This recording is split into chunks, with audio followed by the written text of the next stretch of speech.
سنت ہے، مسنون ہے، کیونکہ وہاں پہ رش زیادہ ہوتا ہے، بھیڑ ہوتی ہے، تو عمل کرنے میں اگر دشواری پیش آئے تو اپنے جس طریقے سے چلتے ہیں اطمینان سے سکون سے چلیں گے، کسی کو دوسرے جو ہاتھ ہے تو تکلیف بھی نہ کرنا ہے کہ عمل کر کے چلنا ہے تو کسی کو تکلیف پہنچائے، ایسے بھی نہ کرنا ہے، ایک دوسرے کا خیال رکھتے ہوئے اپنا طواف شروع کریں گے۔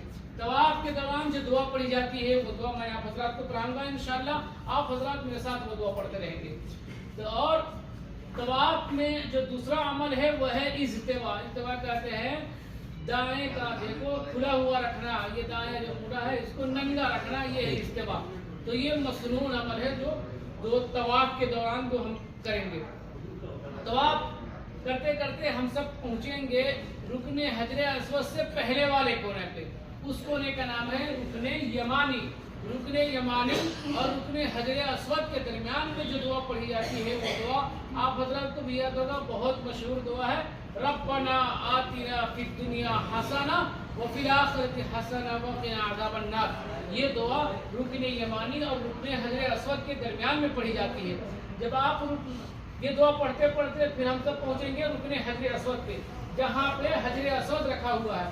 تو جس طریقے سے استلام کر کے طواف شروع کیے ہیں اسی طریقے سے پھر یہاں پہ پہنچیں گے۔ تو جب بالکل سینٹر میں بیچ میں حجر اسود آئے گا تو اشارہ کریں گے، ہاتھ اٹھا کے بسم اللہ اللہ اکبر وللہ الحمد کر کے اس کو بوسہ لیں گے۔ اس طریقے سے اپنے کو ہم سب خانہ کعبہ کے 7 چکر لگائیں گے اور 8 مرتبہ استلام کریں گے۔ 8 مرتبہ استلام ہوگا، 7 چکر مکمل ہو جائے گا۔ اس کے بعد حکم ہے 2 رکعت نماز پڑھنے کا، وَاتَّخِذُوا مِن مَقَامِ إِبْرَاهِيمَ مُصَلًّى، مقام ابراہیم کے پیچھے 2 رکعت نماز ادا کرنے کا۔ تو جہاں سے رکن حجر، جس کونے پہ رکن حجر اسود ہے اس کے سامنے میں اپنے چہرے کے سامنے آگے مقام ابراہیم ہے، گولڈن کلر کا پیلر نما بنا ہوا ہے، اس کے پیچھے میں جہاں سے پیلر شروع ہوتا ہے، جہاں سے وہ مسجد حرام شروع ہوتا ہے، کونے میں دیکھیں گے گرین لائٹ ہوگا، اس پہ بورڈر لگا ہوگا، وہاں پہ چل کے ہم لوگ پیچھے بالکل مقام ابراہیم کے پیچھے بالکل پیلر کے قریب جا کے نماز ادا کریں گے۔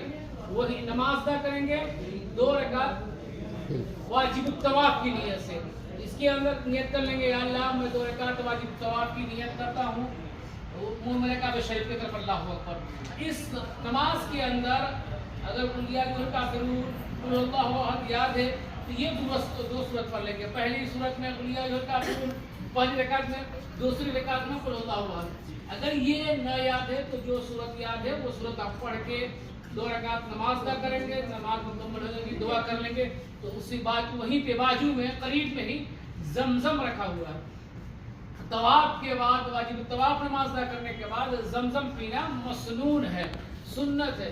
تو وہاں سے آپ حضرات زمزم لیں گے اور خانہ کعبہ کا بیت اللہ شریف کا رخ کریں گے، رخ کر کے وہاں پہ زمزم پیئیں گے، اور زمزم پینے کے بعد جو دعا ہے اللہم انا نسألک علما نافعا وعملا صالحا ورزقا واسعا وشفاء من کل داء، یہ دعا پڑھ لیں گے۔ دعا کر کے اس کے بعد ہم سب چلیں گے صفا مروا پہ۔ تو جب یہ طواف کر لیے، واجب طواف ادا کر لیے، تو اپنے 2 فرض ادا ہوتے۔ ایک فرض ہے احرام کی حالت میں مکہ المکرمہ آنا، دوسرا فرض خانہ کعبہ کا بیت اللہ شریف کا طواف کرنا، یہ 2 فرض ادا ہو گئے۔ اور عمرہ کے اندر 2 واجب ہے، صفا مروہ کے درمیان سعی کرنا واجب ہے۔ صفا مروہ کے درمیان جو راؤنڈ لگائیں گے، چکر لگائیں گے، چلیں گے، اس کو بولتے ہیں سعی کرنا۔ سعی جو شروع ہوتا ہے وہ صفا پہاڑ سے، صفا پہاڑ سے سعی شروع ہوتا ہے۔ تو جب صفا پہاڑ پہ پہنچیں گے ہم سب تو وہاں سے بیت اللہ شریف دکھتا ہے، بیت اللہ شریف صفا پہاڑ سے نظر آتا ہے۔ بیت اللہ شریف کا رخ کریں گے، بیت اللہ شریف کی طرف دعا کی طرف ہاتھ اٹھائیں گے، جس طریقے سے دعا کے لیے ہاتھ اٹھاتے اس طریقے سے ہاتھ اٹھا کر 3 مرتبہ اللہ اکبر اللہ اکبر، پھر چوتھا کلمہ لا الہ الا اللہ وحدہ لا شریک لہ، یہ پڑھ کے نیت کر کے کہ یا اللہ میں صفا مروہ کے درمیان سعی کا ارادہ کرتا ہوں، اس کو میرے لیے آسان فرما، میری طرف سے قبول فرما۔ اس طریقے سے نیت کر کے اس کے بعد خوب دعا کریں گے، بیت اللہ شریف کا رخ کر کے وہاں سے دعا سے فارغ ہوں گے تو سعی شروع کریں گے۔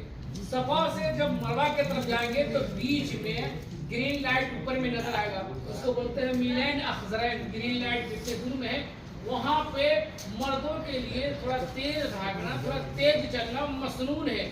حضرت حاجرہ علیہ السلام جب پانی کے تلاش میں صفا اور مروہ کے چکر لگائی تھی تو وہاں پہ نیچے تھا، وہاں پہ وہ تیز دوڑی تھی، تو اللہ پاک کو یہ ادا اتنا پسند آیا کہ اب جو عمرہ کا طواف کرے تو صحیح کرے، یا جو حج کا صحیح کرے، تو اس کے لیے اللہ پاک نے اس کو مسنون قرار دیا ہے صحیح کرنے والے کے لیے، کہ وہاں پہ میلین نقرین کے پاس جہاں پہ حضرت حاجرہ علیہ السلام دوڑی تھی، صحیح کی تھی، چکر لگائی تھی صفا مروہ کے درمیان، جہاں پہ دوڑی تھی وہاں پہ دوڑنا یہ مردوں کے لیے